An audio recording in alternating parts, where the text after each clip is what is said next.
Hello! In this video for How to Play Firefight 2nd Edition, we're talking about vehicles. Now, when Matt wasn't looking, I've snuck my tunneler onto the table. Actually, it does have subterranean deployment. Yes, yeah. Nice. So we're just going to explain a little bit about how the vehicles work in terms of like combat, shooting, that sort of thing, and also how they can be used to transport your troops into battle. So I've got my tunneler here. Now, it has a capacity of 10. Yep. So what does that mean, I guess? So if a vehicle has a capacity, it's a transport vehicle, so it can hold other troops. If it doesn't have a capacity, it doesn't. Yep. So a battle tank probably wouldn't do. Something like your tunneler does, that's what it's designed for. Capacity works in exactly the same way as it does for buildings. Yep. So the capacity determines the number of models you can have in it. Now, anything that's up to size 2 is 1-for-1. Yep. So a capacity 10 tank like that could hold 10 models like these, or it's up to size 2. Anything that's size 3 or more counts double. So, So effectively you could have 5 height 3 or above models in there. Yeah, so I've actually got my Nightmares. They're hiding away in there at the moment, and so they are height 3. So you could have 5 of those in there. Okay.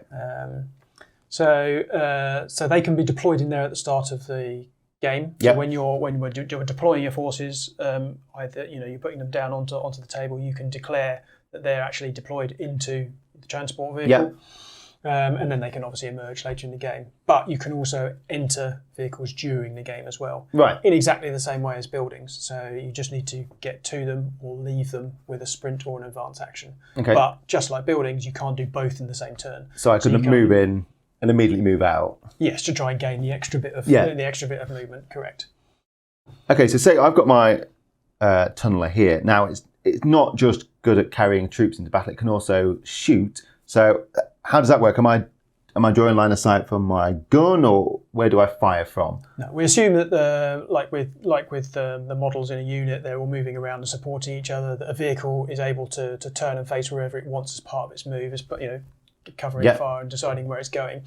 So all ranges and all line of sight to and from the vehicle are to the main part of the hull. So you can ignore extraneous weapons, antenna, bits like this. So it's the main part of the hull that you're measuring to and from. Right. Okay. So and that's the same for movement as well. So yeah, absolutely. Or if you do need to measure to determine 50% of something, you'd always do it from the middle of the exact middle. But otherwise, yes, you'd measure, and you can then turn to face in any direction and move, and then reposition. Actually, there's no rear or sides or anything like that. The vehicle is considered; it's got 360 line of sight, etc. Okay, that makes it a lot easier. You're not having to faff about working out. Okay, well, it's a side view or something like that.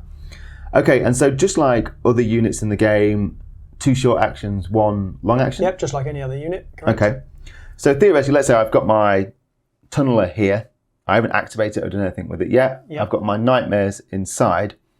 So could I theoretically, as my 2 short actions, I could shoot. So I could see, I've got quite a long range on this. I've got super heavy ray gun, range 24. So easily seeing these ones here. Yep. So I could potentially shoot at them. Correct, yep. Then move, do an advance 6 inches. So again, that's on the hull.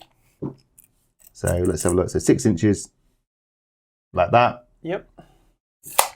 And then is it an action for the tunneler to deploy its units?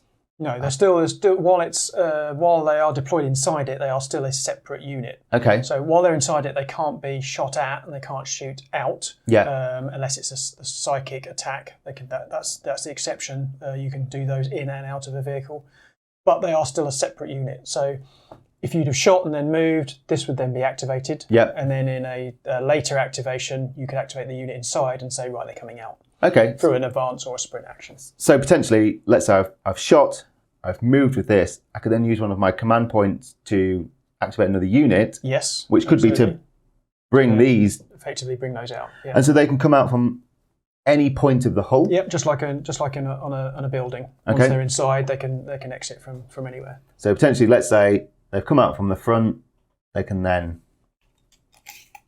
move their normal 6 inches, probably. Yep.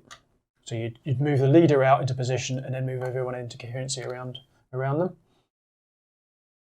So they would come off the side like that, and then they've still got... So that was an advanced move, which is a short action. So yeah, they could still do another short action. Okay, so they could potentially shoot then, or do something, or even, like you say, sprint out straight into combat. So if you emerge from a vehicle into combat, it's always a hindered charge. So if you sprint out into combat, it's always hindered. So you won't get your +1. Right. Okay. Now, what would happen if the unthinkable happens, and my vehicle is destroyed with my troops inside? Are they all wiped out? No. So they go into the footprint of where the vehicle was, and they'll be pinned. Okay. Yep. So they managed to somehow climb out while it's on fire. Yeah. Unless it's a flying vehicle. Right. If it's a flying transport vehicle and it's destroyed, the unit inside is also destroyed unless they themselves have got fly or anti-grav. Okay. They can gracefully get down. Yeah, that makes sense because they're not going to be able to leap from several kind of in orbit down onto the ground. Yeah. Now also with while we're talking about it getting destroyed, I've got something called heavy armor on this vehicle. Yeah.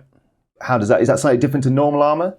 So heavy armor, so you'll still have an armor stat as normal. Yeah, 8+. Yeah, so it's very tough. And it makes even doubly tough with heavy armor because it means that any successful damage rolls that I happen to roll, I have to re-roll again. Wow, okay. And only 50% of them, so on our 5+, those then actually cause damage. Right. So it was, as well as having high armor anyway, it then effectively will almost halve the amount of successful ones I roll. I can ignore that with an anti-tank weapon. Okay. So anti-tank will ignore heavy armor. Okay, so let's say you would roll, normally you'd roll to hit, you would roll to damage, and then say you own, 3 of those damage, you don't have to roll those 3 again. No, only 5+ would actually damage. Okay. Yeah. Oh yeah, so I see. So heavy armor really can start to take it down. Yes. Okay. So obviously we've got things like the tunneler, which is a good transport and a good vehicle for shooting. But like I say, there are some vehicles that aren't transport and they're just your standard kind of using them. Tanks and things like that. Yeah. Okay, cool. So there you go. In this video, you've seen how you can use vehicles to deploy troops or for combat as well.